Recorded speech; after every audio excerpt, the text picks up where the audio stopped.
Para tapusin na po yung kasinungalingan sa maleta, meron po tayong dalang maleta ngayong araw po na ito. Hindi ho lahat ng maleta may pera, mga kaibigan. Yung iba po, may mangga at peluka.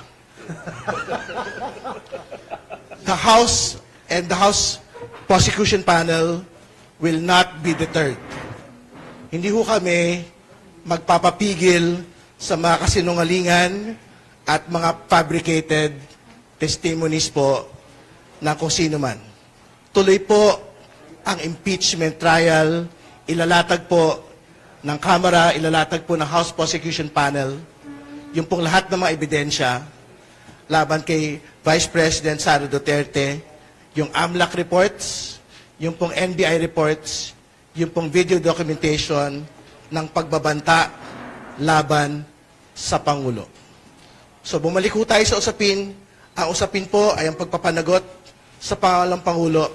Wala pong iba. Maraming salamat.